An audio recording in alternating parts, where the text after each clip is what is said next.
Good morning, folks. Today is Thursday, August 4th. Welcome to episode 168 of Simply Cyber's Daily Cyber Threat Briefing. I'm your host, Dr. Gerald Auger, and over the next 30 minutes, and I will be keeping it tight today, I'll be delivering the top cybersecurity news stories of the day and providing expert analysis on each of these stories on what it means to you as a practitioner. So how can you operationalize this in your industry, get value, be better at your job, help reduce risk for your org. Or if you're looking to break in the industry, I guarantee you're going to get asked, how do you stay current in cybersecurity? This is going to be a fantastic answer. Shout out and thanks to this stream sponsor, the one and only Barricade Cyber Solutions over here. Barricade Cyber Solutions is where it's at for incident response. Cyber criminals have stolen your company's data and derailed your business operations. Barricade Cyber Solutions will help you resolve this ransomware attack, and more importantly to your boss, get your business back on track. If you don't have an incident response playbook or idea of what to do if you get punched in the mouth by a threat actor, definitely consider connecting with Barricade Cyber. There's a link in the show description below. You can just book time with Eric, their CEO, and have a casual conversation about how to handle business. I want to remind you, if you hold professional certifications like a CISP system, etc., that require CPEs, each episode of the Daily Cyber Threat Briefing is worth half a CPE. So that stacks, right? 2.5 a week. If you've been with us since Monday, this will be 2. Tomorrow will be 2.5. It's roughly 10 a month. Good times. Most certs require 20 a year minimum. Typically, you got to do about 40 a year because there's 120 for a 3-year period. I'm telling you, you hang with us, you could knock out all your CPs for the 3-year cycle in a very short time. So just be sure to say what's up in chat, hello, hashtag Team Live if that's your speed, where you're coming from. Maybe we'll do the international bingo today and see if we can get all the continents minus Antarctica always representing. So if you're coming from somewhere, which all of us are, drop it in chat. I'd love to see where you're coming from. If you are watching on replay, hashtag Team Replay in chat. Got my Team Replay love today. All week it's been about Team Replay as we've been raffling off World of Haiku license keys and making sure that our friends that are on Team Replay are able to participate as well. And as I always say, if you are on Team Replay, then you have the benefit of time travel. If you want to get right into the news and skip the formalities, the pleasantries that is the first 90 seconds of the show, go ahead and just skip ahead, maybe 30-second clicks. I'll be doing pleasantries for the next minute or two. But if this play card turns into different slides, that means we're off and running with the news. But for the next 90 seconds or so, I am going to be having my coffee and welcoming my friends, the Simply Cyber community, into chat. Good morning, Alfredo. Good morning, Secmeister. Good to see you from Pittsburgh. What's up, Cybersecurity Central? I know you're representing Miami, where the players play, right? What's up, Kevin Ladsinger on LinkedIn? Justin Loken, my man. Good to see some regulars, everybody regular. Joel Belton. I thought Joel Belton was going to be Team Replay. No ice cream.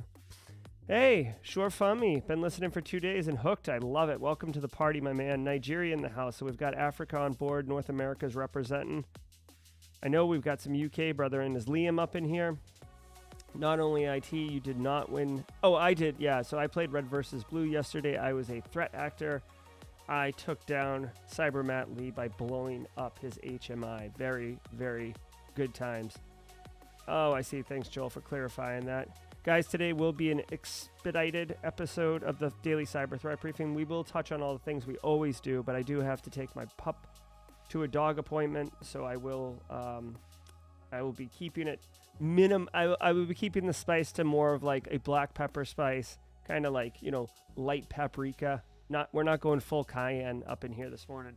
Will Reed, thanks for the smash the like button. I appreciate that, guys. Just a reminder, I don't really pump this very often, but if you're interested in, Team Replay gear, hats, mugs, whatever, if you want Simply Cyber shirt to represent right now, it's 20% off in the merch store. The platform I use is called Spreadshop, and they basically decide when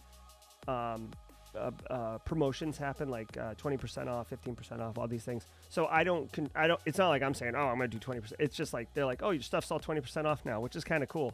So if you're interested in that, you can go to simplycyber.io/store or hit !merch in chat, and that should bring it up. Thanks, Kimberly. I appreciate that. Oh boy, guys. So real quick, if you want, and I'm going to tell you this and then we're going to get rolling, okay? If you want to enter the raffle for the World of Haiku license key today, you have to go to Discord, go onto the giveaway channel, and enter by hitting the emote. I'm going to show a quick 15-second video to visually communicate to people how to do this because there was some confusion. But this is the only way that I can ensure that Team Replay gets to play along as well. All right, there's about 40 minutes left, so you could have entered yesterday. But here's the quick little video. Enter to win, and then we're going to get going with the stories. Hit the invite.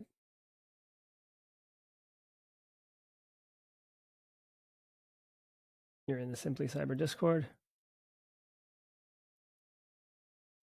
The giveaway channel.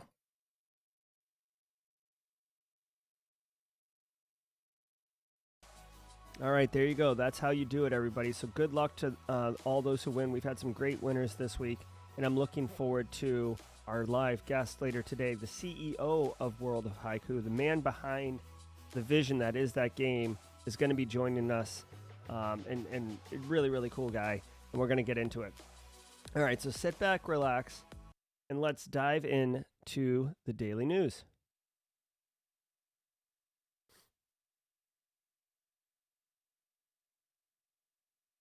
Oh, hold on. You guys definitely can't hear that. August 4th, 2022. Now you can, right? Ukraine takes down a massive bot farm. Ukrainian cyber police dismantled a bot farm near Kiev they found to be used to host over 1 million bots. The operators used the bots to discredit information from Ukrainian state sources and promote Russian propaganda. Part of the operation used 5,000 SIM cards to register new social media accounts. The operators also used 200 proxy servers to spoof IP addresses for the bots, apparently using custom firmware to remotely manage its legion of fake accounts. Authorities believe the farm's operator works for Russian special services. Thinks they work for Russian special services? Come on, guys. 1 million botnet that has every modern control circumvention. That's very difficult. Like thousands of SIM cards. You know what you can't do? Be a regular person and go to Best Buy and buy thousands of SIM cards, right? Or be able to operationalize that. This was definitely this is a nation state threat actor level thing. Like when we talk about nation state threat actors, yeah, like North Korea can send a phishing email the same as, Joe Bob or, John Kyle. John, you're in chat right now, so I'm calling you. John Kyle can send a phishing email just the same as Lazarus Group. But when you're doing something like this, like very coordinated, mission objective, misinformation, propaganda campaigns with, basically denial of service type circumvention and changing the IP addresses and everything like that. That is very coordinated. The level of logistics and operational maintenance to keep up an operation like this is impressive. So no surprise though, this to me is a perfect example of a first world cyber power flexing its muscle. So very interesting. I'm glad that Ukraine was able to take it down. Obviously 1 million bots can really, smash the like button on, propaganda or misinformation, some type of news story or news outlet that is spinning a message the way that those who control it want to do. So that's why, careful what you read on the internet, right? Thousands of Solana wallets drained. Threat actors began conducting an ongoing attack against the popular crypto ecosystem, targeting internet-connected wallets. The attackers appear to be able to steal both Solana's own cryptocurrency as well as those compatible with its blockchain, like the stablecoin USD coin. Independent analysts estimate losses at least $8 million so far, although it's unclear when this attack could end. Attackers accessed wallets operated by third parties like Phantom and Slope. Solana devs say this doesn't appear to be an issue with its core code, and no evidence suggests attacks against hardware wallets. Emerging details on the attack suggest it's a supply chain attack against iOS and Android apps. Wow. Okay. Again, another day, and I don't have the Charles Finfrock sounder, but we'll do a couple Mario coins for crypto for a little bit. Okay. So, guys, it's another day. It's another crypto hack. Okay. Now, Solana says it's not part of their core code, and the story says supply chain in iOS. Like, what? Maybe the only thing I could think of is that it's not the Solana chain, but it's the actual app, the wallet apps that people are using.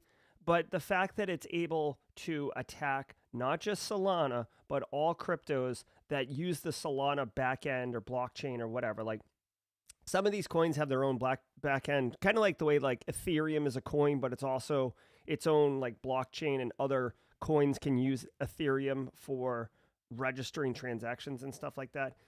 This is all part of that. Again, guys, I'm telling you, you have to be wicked careful and have a clue what you're doing if you're going to be messing around in this crypto space, which, by the way, I think is complete charlatan central, major fraud everywhere.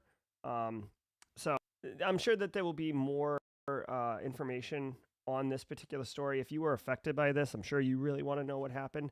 But how can you have, like, the only thing I'll say about this, and this is more cybersecurity related, right? Like, how, if you just got robbed, right? How can you have any more confidence ever in using Solana or using your wallets or anything like that, or crypto possibly, right? They said $8 million was stolen, but like, let's say that you had 40 grand and you were like riding the crypto wave, and you're talking about like, you know, Ferrari 358s in a couple of years, and you get, you know, you cashed in your retirement or something like that, right? Like, there's no way you're going to be like, oh man, I got robbed. I guess I'll just double down on this and go all in, and hopefully it won't happen again, right? Like, to me, your confidence is completely shaken, and this is really unfortunate.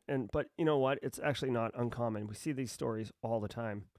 All right, Riza coming in from France. So we've got Europe, Africa, North America. If we have any Asia, Australia, New Zealand, or South America, holler at me. You may have already said it in chat, and I didn't see it, so I'll have to look at it after the show. Blockchain forensics, yeah. I mean, so Luis, there is, you know, obviously that's the benefit of blockchain, is that everything's recorded and you can replay it. So the hack wouldn't capture what the blockchain wouldn't capture what the hack is, but it's worth noting that wherever the money went out of the Solana wallets, they went into somebody else's wallet. But unfortunately, all right, Australia's up in here, Middle East. Thanks, Hamza. Thanks, Kraka. Here's the problem. Bad guys know that we know that we can track it on the blockchain. So they have these things called mixers and spinners, and, you know, which are like sus services that will basically take, you know, it's basically for threat actors to wash or launder digital currency. And say what you will, but, you know, even look at Google, if you're interested in more in this story. Google Binance, which is a major platform in the United States, or it might be global, for doing crypto transactions and stuff like that.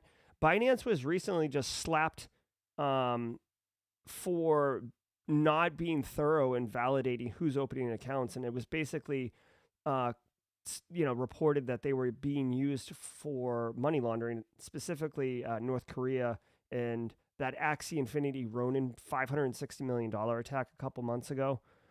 So check that out. Yeah, you need a hard offline wallet. If you really want to do it right, that's the way to do it. Put your keys in a hardline off wallet. Yeah. So this is funny. So Ahmad, it took Binance 2 years to verify him, yet the criminal orgs are like just running rampant in there. Semicron hit by cyber attack.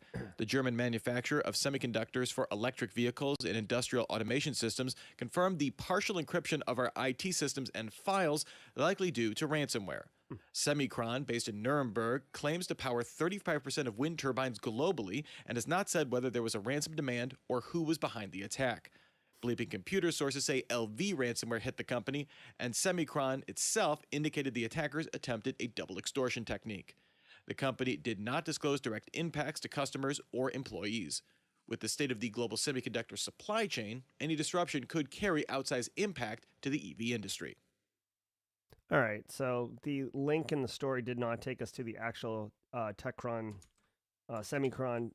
semiconductor story, but you should just know this was reported yesterday. They said that it was, operations were down. They were trying to figure out what the hell was going on. Now they're reporting that it was, in fact, a ransomware incident. This company, they make semiconductors. I was kind of generic about supply chain impact and all these other things. Apparently, they make semiconductors for wind farms. So now, just to make this like a fun cybersecurity spin, it is possible that this was an act of hacktivism, right? Which we don't talk about very often. When you're talking about threat actors, and this is for the people looking to break in the industry, this is good to know. When we're talking about the taxonomy of threat actors, there's like certain kind of avatars that the threat actor is. Like, I don't care if you're Russian, if you're, Pakistani, American, like it doesn't matter where you're coming from. Your intentions kind of in your capabilities define who you are, right? So it's finite. There are nation state threat actors that are ideologically and politically motivated. Excuse me, not ideologically. Nation state threat actors like, United States, Russia, North Korea, APTs, they are all politically motivated, right? They are capabilities of a nation state. Then there are cyber criminals. They are financially motivated. This is like Revil and most ransomware threat operated gangs, right? Carter's back in the day from Romania. Then there are hacktivists, which don't happen all the time, but when they do, they're very, very loud. Anonymous is really a well-known hacktivism. This Ukrainian IT army, you could argue, is hacktivism. There's been attacks on Boston Children's Hospital back in the day related to hacktivism. And it's basically ideologically motivated where you're attacking an organization or initiative or whatever because you don't agree with them, right? This one could be that way because there are a lot of people who are like, not to say they're anti-climate, but they're pushing back a little bit on, like some of these narratives that I feel are very obvious, like climate change as a reality. But some people push back, maybe, like as a long reach, maybe they work in a West Virginia coal mining town and coal mining's going down. Obviously, people losing jobs. It's destroying the town, and these windmill farms are taking over, seen as the enemy, right? So maybe attacking them might dent the EV market and the windmill farm market, right? Obviously, this is a bit of a straw man argument. I'm just pointing it out there as a case study on explaining hacktivism as a factor in who your threat actors are, right? Then there's obviously like insider threats, disgruntled employee, those type of things. And then if you want, this gets a little wishy-washy. The fifth one that I like to call out are script kiddies, and those are people who are driven more by curiosity or interest or really don't understand what they're doing, but they know enough effectively to be dangerous. They know how to click and click and click, right? That Carmen ransomware as a service is designed for those people. That's my taxonomy. That's the Jerry Auger Simply Cyber taxonomy on threat actors. The more you know. Robinhood fined over regulatory lapses. The trading app's cryptocurrency division received a $30 million fine from the New York State Department of Financial Services, its first crypto-focused enforcement action. The department found that Robinhood violated the state's anti-money laundering and cybersecurity regulations, finding it inadequately staffed its money laundering compliance program and still used a manual monitoring system. Robinhood also erroneously claimed it maintained full compliance with New York state law and failed to meet consumer protection requirements by not operating a separate phone number for customer complaints. Aside from the fine, Robinhood must retain independent consultants to evaluate its steps to remediate these issues. All right, hold on. All right, so KRS-One's coming after you. So, guys, this is funny. Like, I literally just said, like, 2 stories before or something about this, about Binance and money laundering and all this other crap. Robinhood getting slapped for $30 million because they're not following practices, right? Surprise, surprise. By the way, I have no love for Robinhood. They were going to be like, oh, we're for the retail trader. We're for the little guy. And then with that GameStop, Wall Street Bets shenanigans where they like froze people's wallets and stuff, obviously These guys are backed by wealthy investors, investment bankers, all these things. And, so, spoiler alert, this is the way that the world works, at least in capitalism. People who are backing things, people with influence, people with money, power, etc., kind of make decisions and they're able to pull levers, as I like to say. So Robinhood's getting slapped around for $30 million because they had all sorts of infractions. Anti-money laundering laws, which are probably the obvious ones. They like to throw salt in an open wound. They got knocked for not having a phone number to call for people to drop in tips. No surprise. Here's the thing, guys, right? I'll just say this and keep on moving. Good morning, Leslie. Good to see you. Hey, here's something I'll tell you real quick. $30 million means nothing to Robinhood. Okay? I hate to sound flippant. $30 million would change my life, right? I'd still do the Simply Cyber Daily Set Briefing, but I would be on a beach and I would have I'd have the most ridiculous studio. I'd have Good Morning America type studio, but it would just be me, maybe friends, Simply Cyber Community. We do a live audience thing. Who cares? I'd be $30 million, right? What?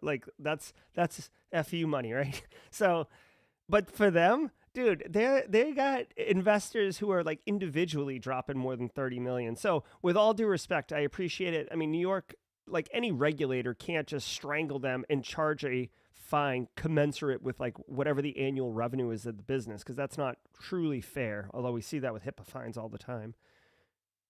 But $30 million, I mean, you just slow down. I mean, what, really? And again, maybe I don't know what the hell I'm talking about. Or I don't know what I'm talking about.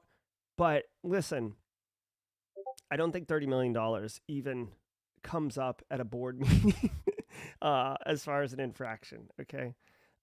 We'd have to check the annual revenue. I wonder if I can do this really quickly. Not to derail everybody, but Robinhood app annual revenue 2021. Let's see what happens.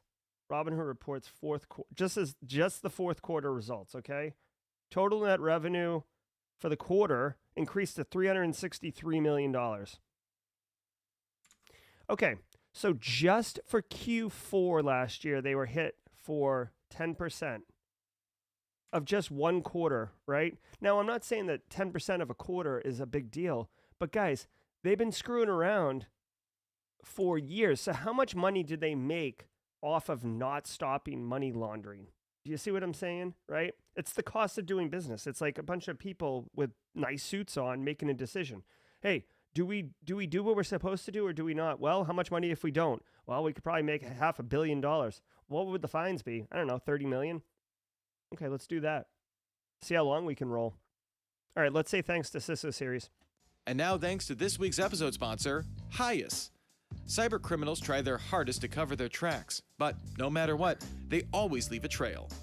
Hyas Insight gives you access to all the data you need to trace an attack back to its source. This helps you map out the complete attack campaign infrastructure, letting you proactively defend against future attacks and even potentially provide key data to law enforcement. Take your cybersecurity investigations further than you ever thought possible with Hyas Insight. Visit Hyas.com. That's HYAS.com. Wow, did you guys hear what that product does? That's good for somebody like Eric Taylor, but if you're a business and you're trying to track back who your threat actor's infrastructure is and I don't know, hack back, you may want to think twice about that. If you don't know what you're doing, you really don't want to be you really don't want to stick your foot or reach down into a fire ant hill and see if you can pull something out unless you know exactly how to wear those gloves. Holy crap. Interesting product. I think that they have a niche market, though. I want to say what's up and thank you to World of Haiku, right? World of Haiku is this future, near future cyberpunk kind of game. It's on Steam right now. We've been playing it on stream. It definitely helps teach you basic Linux skills and some, fundamental pen testing skills. We have the CEO, Eric Basu, on later today at 4:30 p.m. So if you do simplycyber.io/streams, which is the URL at the top in the overlay at the, the header of this feed, you can go there. You'll see this play card. Come join us. It'll be live, about an hour long. We'll get into them. Hopefully we can get some license keys raffled off. and just really talk to him. He is a former Navy SEAL, which I do want to ask him about since I've been watching him the Terminal List on Amazon Prime with Chris Pratt. Fantastic show, by the way. If you guys are looking for like a really good, well done action show, it's a little on the dark side, little graphic, but pretty well done. The point is to talk to him about World of Haiku, but how often do I get to meet a Navy SEAL? So we'll get into that with him. Again, enter the raffle on the Discord server in order to win a license key to the game. Right now we have 72 people, and it will be drawn at 8:45 a.m. So good luck to everybody. Again, simplycyber.io streams to find a link to this particular upcoming broadcast. India withdraws personal data protection bill. Back in 2019, Indian lawmakers introduced the Personal Data Protection Bill, which sought to provide explicit rights to Indian citizens over use of their data. This included data sovereignty provisions for data deemed sensitive, including financial, biometric, and health information. Critics argued the bill provided too large of exemptions for government departments and large organizations. Since being introduced, legislators proposed 81 amendments and received 12 recommendations from industry groups. India's IT minister, Ashwini Vaishnaw, said it will present a new bill that better fits into a comprehensive legal framework. Okay, I don't have any frame of reference to know if 81 edits to a bill is a lot, normal, or not really a lot. Here's what I think. I think it's a lot. I think, and we heard about this bill like maybe 3 months ago, 6 months ago, guys. This is the bill where it was like, you had like, I don't know, something stupid, like 8 hours to report a breach, and, like big tech was going to be in scope, right? So like Meta and Google and all these things, Apple, and they released it and they were about to vote on it, and big tech basically flexed their money and was like, no, like you are out of your mind. You are dumb, for real. I need that sound bit. I need that one. So it got pushed back. Like, it was reported like the next day, like, oh, it's going to get some edits. And now a couple months later, it pops up and it's got 81 edits. Obviously, some legislator in this government put a bill out without talking to anyone, didn't get any like consent or public sector information or private sector information. I don't know if they had an agenda. Maybe they were being funded by somebody. Who knows? I mean, again, with politics, you really want it to be all about civil service and a public servant. And in reality, in the modern political ecosystem, maybe at the local level it's that way. But the first time there is a taste of authority and power, money finds you, right? Special interest groups find you. Lobbyists find you. And then that's why they say when you run for office, I don't care what level office it is, there's a war chest, there's a load of money, right? There's of money that you need to even compete to be able to win. It doesn't matter if you would be the best candidate if you can't pay to play, right? So anyways, this individual or group of individuals, long story short, we'll see how it gets voted now that there's 81 edits. I mean, that's like basically a new piece of legislation. So, we'll see. I mean, it doesn't really affect us. If you are watching and you are in India, please chime in on how this is being reported on and how this is being portrayed as impacting you on a day-to-day, either as a citizen of India or as a cybersecurity professional operating within India's legislative scope. And by the way, really quick, I'm not like super culturally smart on these things, but like I know India is like a continent, or Jesus, that was dumb. India isn't I would cut that out if this was a produced video. India is a country, but within the country, there's different kind of like states and regions that have their own kind of legislation and legal frameworks and stuff like that. So when this says India, I don't know if they can push down a countrywide law and then the individual nation states within can do things kind of the way the United States is the federal and then the state level government. So not 100% sure, but anyways, this one's definitely got all tuned up, and it's basically new legislation. UK Greenlights a vast acquisition. The country's Competition and Markets Authority granted provisional authority for Norton LifeLock to acquire its antivirus competitor. The two companies announced plans for an $8.1 billion merger last August. The CMA argued the acquisition would not hurt overall competition in the UK, given the significant competition that would remain on the market, including McAfee.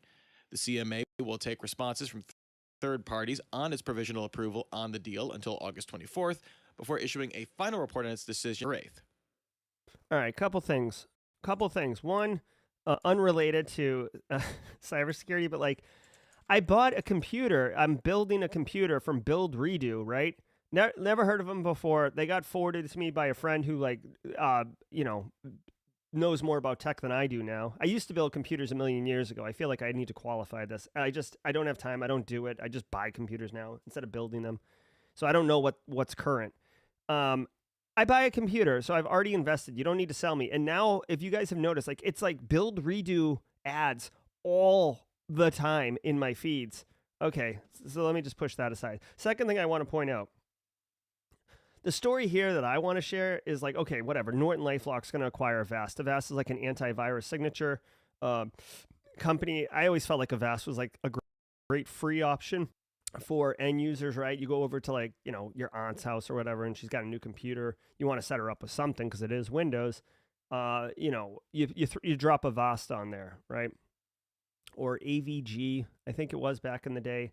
Anyways, Norton's acquiring them, so they're just building a bigger portfolio. Twofold here. Norton gets whatever, like, secret sauce Avast has, and Norton consumes a competitor, so now they own that market share. Brilliant move. This is, Fortune 500 Corporate 101 moves. The thing I want to point out, and I don't know if anyone else wants to LOL with me on this one, but, like, and this is completely my opinion. I have, whatever, disclaimer, liable, take whatever you want, research however you feel. I always thought Norton sucked. Back in the day, Norton or Symantec used to come all the time. And guys, anyone with gray hair is going to know what I'm talking about. Like, if you bought a Gateway PC or a Hewlett Packard or a Packard Bell, if you want to go way back, I owned all of them. Like, you would get Norton or Symantec, and they were, like, bloated. They were slow, sluggish, not super effective. They just sucked. They were, like, basically, like, brand new machine, like, slick new body, right? And then you've got this, like, parasite stuck on the side, just sucking up your precious resources. And when we're talking, like, 256 megabytes of RAM, like, and that's screaming fast. You know what you don't need? You don't need Norton consuming like 40% of your RAM. Okay, so I always thought their product was trash. So the fact that they're still in business, and then LifeLock's the company that CEO put his social security number on the truck and drove around New York City, and then swore that his identity would be protected, and then he got pwned like 14 times in a row, like in a month. Right? So, like, that company, I don't understand how they're still around. Probably, you know why they're probably still around? So Norton buys them. So now we got two companies that I think are not good merging. There's so many, like, hey, your data is super important to us. We suffered a breach. Here's a year of free to you cybersecurity credit monitoring. That's probably LifeLock's business model. They're selling to businesses that have to buy identity theft protection, not because it's a good product, but because they need to appease their customers who are ultimately the victims of their data breaches. Okay, rant over. As I mentioned, these are just my opinions based on my experience. No libel here. Do your own research. Norton might be great for you in your situations. In mine, they were not good. And I thought LifeLock was a mess. So the fact that here's my or my final thought. The fact that they have capital to acquire Avast is stunning to me. You know what I mean? Like, guys, if you're in the Simply Cyber Squad, this right here, this is where you use that dumpster emote, the dumpster on fire emote. That's why I put that there.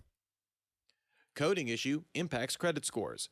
The Wall Street Journal sources say the credit firm Equifax provided inaccurate credit scores on millions of U.S. consumers seeking loans over a 3-week period. From mid-March through early April, a technology coding issue caused inaccurate credit scores, although Equifax said it believes this impacted loan decisions on a small number of applicants. One bank speaking to the Journal said during the period, 18% of applicants received incorrect scores, while an auto lender reported 10%. Equifax informed banks of the error in May. The company said it fixed the issue impacting legacy applications. Yeah. Oh, yeah. No, the bank fixed the issue. How many? Okay, so like let's champion the little man, okay, or little woman, right? Let's be inclusive here. The bank, Equifax sent notes to the bank, and they fixed the issue. How many of the banks do you think went back and changed the loan interest on rate for the loans that they issued in that 3-month period? So I got a 6% home loan instead of the 4% because I have pristine credit, and it was reported that I have trash credit, right? Over a 30-year note for a $300,000 house, we're talking tens of thousands of dollars extra that I have to pay because of a coding error, right? I guarantee you they didn't go back and adjust the interest rates. And for them to say that it was a small amount, okay, really? Like, that sounds great. Like, is that supposed to make me feel better? By the way, like a small amount, that's subjective. If they did 10 million applicants, right, and 1 million people are paying extra money, and it's, let's just say for the sake of argument, it's $10,000 more per screwed up credit rate on a loan note over the course of the loan. Million people screwed, $10,000 each. That's 10,000 million, right? Like whatever that is. Is that $10 billion, right? I don't know. You do the math, maybe. 10 billion, 100 billion, what? Like it's probably 10 billion. My point is, this is real money. I almost think the second I heard this, a coding error, dude, to me, I am like cynical Jerry from time to time, right? But my immediate, pea brain, red team brain immediately goes to this. Bunch of guys in a shadowy office, I know smoking is basically taboo nowadays, but like in my mind, they're all smoking cigarettes. It's like dimly lit. They're all wearing suits, but it's like smoky and hazy and stuff like that. Their faces are not illuminated, but from the neck down kind of is. And they're like, I've got an idea. Just like the ember lights up. All these, the inflation, the recession, interest rates are spiking, the housing market's trash. I got an idea. Let's put in a bug that just flexes the interest rates because they say it's crappy credit score. No one's going to catch it. We'll make billions, and then we'll fix it in a few months. And then they're all like, yeah, that's a good idea. That's a good idea. All right, get the nerd in here. Let's fix this, right? Give the nerd 100 G's. Tell him to shut his mouth, her mouth, right? I hate to be flippant, but like, dude, a freaking code error that changes what your credit score is. And I know it was based on the data pull and a bunch of factors, and I'm simplifying the crap out of it. But dude, this resulted, period, in a lot of money for banks from regular people in society that they didn't need to pay. That to me is coordinated theft, right? In a very elegant way. And you could only do it right now because interest rates are like so volatile right now, and everybody, like, dude, we're hearing about it in the news all the time. This is kind of the basis of where I'm coming up with this. We hear about it in the news about like price gouging and, big tech or big capitalism, oil, gas, all these things, like basically flexing their prices up when they don't need to because they're hiding under the cover of what is going on in our current economy, at least in the United States. I don't know how it's affecting internationally. So my mind immediately goes to that, a bunch of faceless men making money when they they already have like basically infinite. Large-scale phishing campaign targets Microsoft Enterprise email services. Security researchers at Threat Labs published a report detailing a large-scale phishing campaign seemingly specifically targeting enterprise end users of Microsoft's email services. The campaign uses adversary-in-the-middle techniques similar to a campaign Microsoft itself detailed last month. The attackers targeted organizations in the US, UK, New Zealand, and Australia. The attack appeared more sophisticated than typical phishing, as it could get past two-factor authentication. The attackers also appear to register new phishing domains every day to further evade detection. Thanks for listening to today. Yep. You know what? I mean, if you're gonna go all in and be like a real threat actor, you gotta put up. I'm telling you guys, like, it's not just set it and forget it. This isn't 1999. Like, you need to maintain your infrastructure if you're gonna do a threat actor campaign, and that's what these guys did. Adversary in the middle, that's a new term for me. I'll have to research that one. For those people looking to break in the industry, if you look up adversary in the middle and then understand how they did it in this particular story, because everybody can wrap their head around email and email threats and phishing. If you drop adversary in the middle and this like large scale attack on Microsoft email services, which by the way, like wherever you're interviewing, there's like a 99% chance that they're using Office 365 with an Exchange Online server backend, right? So what you'll be saying will resonate with those people because their business runs on that. And, you know, you're basically going to blow minds, right? Probably get the job, which, you know, good on you. Love it.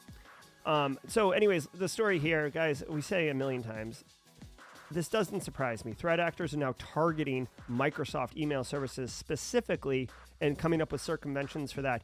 And by the way, guys, if you can pull off a business email compromise, average business email compromise, you know, it's like $60,000 to $80,000. A lot of times it's up in the six figures, like low six figures, right? 120, 250,000.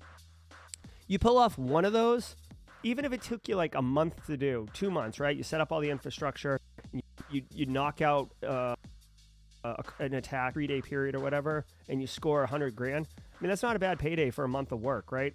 Again, I'm not promoting this. I don't want anyone in chat to go, you know, YOLO and become a black hat threat actor. I'm just stepping in the shoes of these individuals to understand their psychology, their mindset, motivations, and you know, the return on investment is commensurate with the level of effort and the risk that they're taking, which is not very high because you can't get to them, right? That's why cyber is like such a hot market and everything, because there's more threat actors because the level of risk to them is reduced. And mind you, the level of reward is higher, right?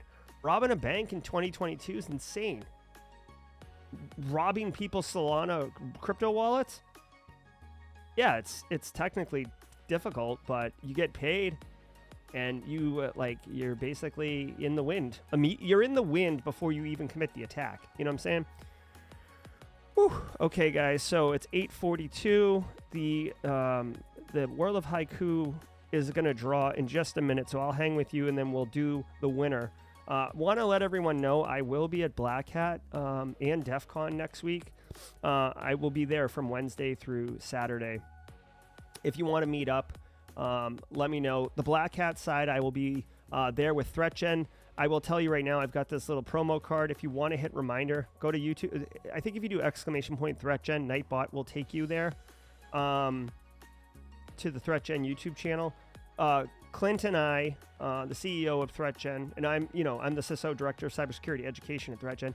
We have a really big announcement that we will be live streaming at 3:30 Eastern Time on what I believe Wednesday of Black Hat, so August 10th.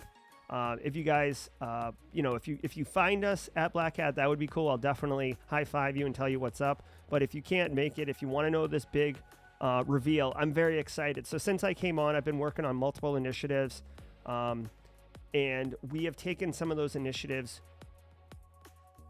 gone back, looked at them, refined them, propped them up, invested in them, and now we're gonna launch something very cool, and I'm like super pumped about it. So we'll be revealing that. Also, we'll be doing like takeaways from Black Hat since we'll have been there for a little bit. So definitely come check it out and get the inside scoop on a big reveal, a big announcement, if you will. Also, just a reminder, later today, Eric Basu will be my guest on Simply Cyber Live, and we'll be talking about World of Haiku, which is the license key to the Steam game that we will be giving away in just a moment. Also, real quick for the for the Simply Cyber community, we have a channel on the Discord server called Conference Meetup. We are coordinated in there. I've made a suggestion. I haven't looked at the chat since I made this suggestion. But Saturday morning, some of us are executing. Some of us are going to be doing a capture the flag for Trace Labs. It's an OSENT capture the flag. We're going to be helping law enforcement locate missing persons. That's from 10:30 a.m. to 2:30 p.m. local time. And immediately following that, and by the way, thank you so much to Casey Gaska, Base Case, and all the team members, for allowing me to be part of that team and kind of having like I'm almost positive it's like a Simply Cyber community team. So I'm very, very excited about that. But immediately following that, we're going to be meeting up, I think, at Beer Park around 3:30, just for a social hangout. So if you are in Vegas, if you are at DEF CON and you want to come have a laugh, have a smile, high five, I'd love to meet you. Hang out, come on over there at around 3:30. All right, here's the raffle. 1 second away. Good luck to everybody. And our winner is, oh, I know this one. Cyber Kill Jane. Cyber Kill Jane is our winner. Cyber Kill Jane, congratulations on your World of Haiku license key. I know she and I have DM'd a little bit. I did like that name. Like it's like Cyber Kill Chain, Cyber Kill Jane. Very cool. So congratulations to Cyber Kill Jane. Connect with me on Discord to get your license key. Guys, I got to go get my dog to his appointment.